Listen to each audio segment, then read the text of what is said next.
Is Monday, January 11th. Before we get into our memory scripture, remember we are learning the Beatitudes. So last week we did Matthew 5:3 that said, "Blessed are the poor in spirit, for theirs is the kingdom of heaven." So let's go on to Matthew 5:4 this week that said, "Blessed are those who mourn, for they shall be comforted." Matthew 5:4 again, "Blessed are those who mourn, for they shall be comforted." So that's our next beatitude we are learning this week.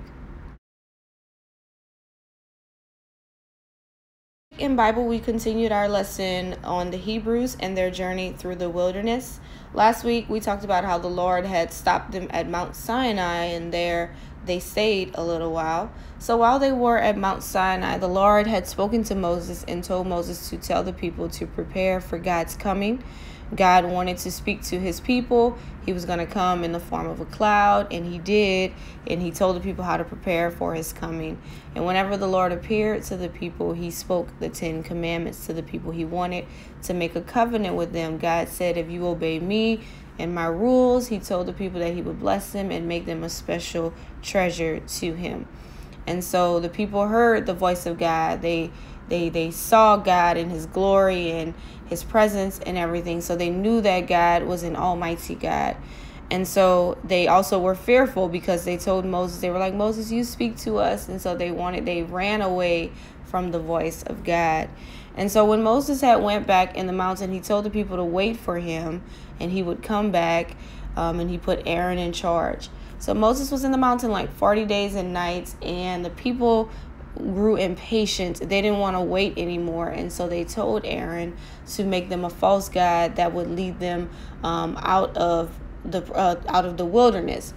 And so they broke the commandments. Remember, the very first commandment says you shall have no other god. And so right there, they broke God's covenant by making a false god. And so Aaron, he should have told the people no, but instead he told them to give him all their gold, which they did, and he made a golden calf, and they began to worship the calf and bowing down before the calf. And so the Lord sent Moses back down the mountain to go and correct the people. Remember, when Moses saw what they had done, remember that he had the tablets in his hand. The Lord had wrote the tablets with God with his own finger had wrote the commandments on the tablet. And when Moses saw what the people had done, he had gotten so angry that he threw the tablets down and they broke.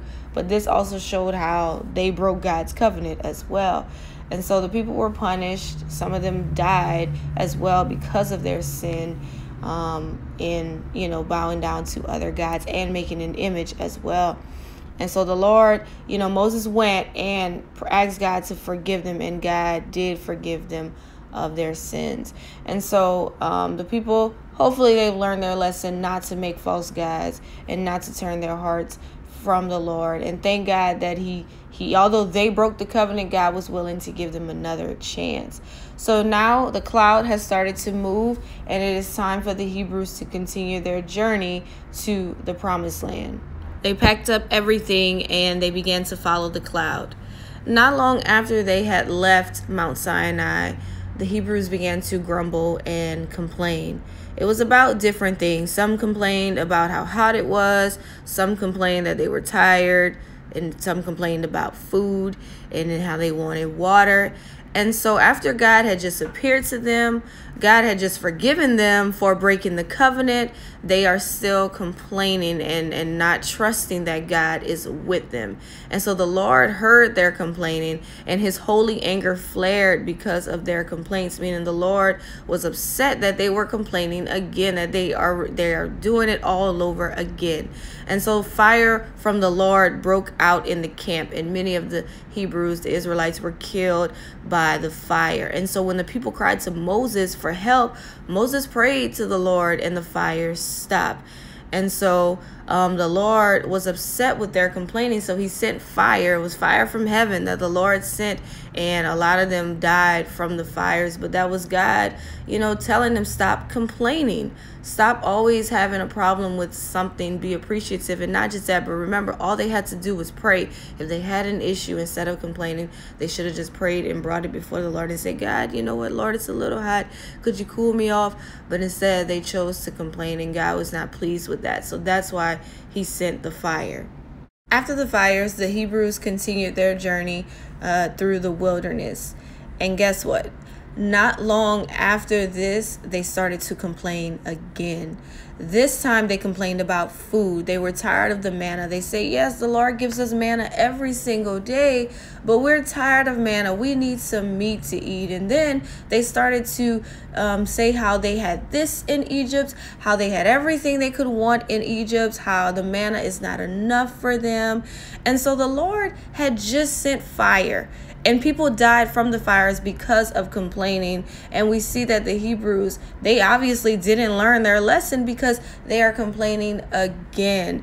And so they were like, we're just tired of this. We're just tired of this. And so Moses heard their complaining and their grumbling, and Moses had enough. And I mean, I'm sure the Lord did too, but Moses heard them complaining again, and he was very angry with them. He's like, the Lord just sent fire. Why are you still complaining? And so Moses, he went to the Lord, and he was tired though. This time he didn't go before the Lord this time and prayed and said, Lord, could you help us out? This time Moses had enough. And he said, Lord, why did you choose me to be the leader of these people? They act like children. They are not my children. He says, do I have to continue to be a parent to them while they act like babies? And so then Moses was like, and God, where am I going to get meat for them? Lord, you give them manna every day, and now they're complaining about meat. And so Moses said, Lord, I can't do this anymore. He says, it's too much, Lord. I am tired of these people and their complaining. So Moses had enough. The people complained so much that Moses was just tired of it. He had reached his end with the people. And because I'm not sure if you've been around a person that complains a lot, but it can be really annoying, especially when God has proven himself to be good time and time again, and the person keeps complaining. And that's what Moses was tired of. He's like, God has provided for us so much, has taken care of us so much, and yet you all continue to complain. It's never enough.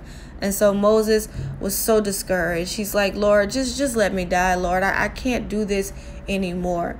But God answered Moses, and the Lord told Moses that he would help Moses out. So he told Moses to find 70 men that would be leaders in Israel. And God said, I will meet with them and give them my spirit, and they would help Moses lead the people. And so God chose the 70 men to hear the complaints of the people, because Moses was the only leader at that time. So every time the people had a problem, they was going to Moses with the issue. So that was nonstop. And so God chose the 70 men to help Moses. So instead of the people complaining to Moses, they would go to whoever their leader was, and the leader would fix the problem. If the problem was big enough to where they needed Moses' help, then they would go to Moses. But to help Moses out with this issue, God picked the 70 men to kind of deal with the complaints of the people, because most of the time they were complaining about something that wasn't that big of a deal. And so this helped Moses out a lot. And so God also answered Moses. He says, listen, I will give the people meat. I will give them exactly what they want. They're praying about meat. They're complaining about meat. Well, not praying. They're complaining about meat. The Lord said, I will give them meat, so much meat that they will eat it for a month. By the time they have eaten all this meat that I send, they will be sick of it. And so Moses wondered how the Lord would send so much meat, but God, his power is not limited. And so the Lord would give them exactly what they want. They're complaining about meat, so the Lord was going to give them meat. The Lord sent a special wind that brought quail. If you remember when God gave them meat the first time, he sent quail. So the Lord sent quail to them again. And remember, the quail, it was thousands of flocks, and they flew low enough to where the people could just grab them and, cook them. And so the people were so excited. They were like, yes, we have meat. We wanted meat. We were tired of manna. We want meat. And so every day, though, the Lord sent quail for the people. Every day for a whole month. That's like 31 days, the people had quail. And so all day, every day, that's all they were eating was quail. And so they wanted it so bad, right? So God gave it to them. But the problem is, they ate too much of the quail. Just like the Lord said, he says, I'm going to give them enough, but they're going to eat so much of it. So they ate too much quail to the point where some of them got sick and they died from eating all of that quail. But God was angry because they had complained against him, and this illness showed how God felt about the complaining.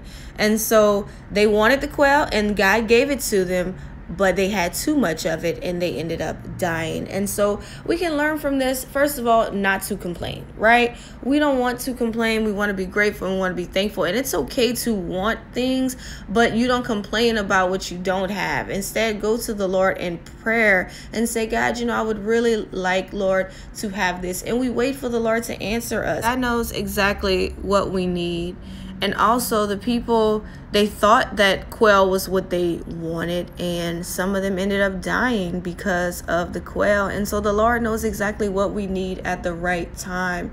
And so we shouldn't complain when God is not giving us what we want at the right time. He has a time and he has a reason why he may not give us something. And when he does give it to us, it's at the exact time he wanted to. And so the people, they have a lot of work to do, right? They got to work on this complaining. They complain too much. And so God is showing them he does not like complaining. He sent the fire. They still complained. And now some of them died from the quail. And so hopefully they get it that God is not pleased with complaining. So that completes our Bible lesson on today.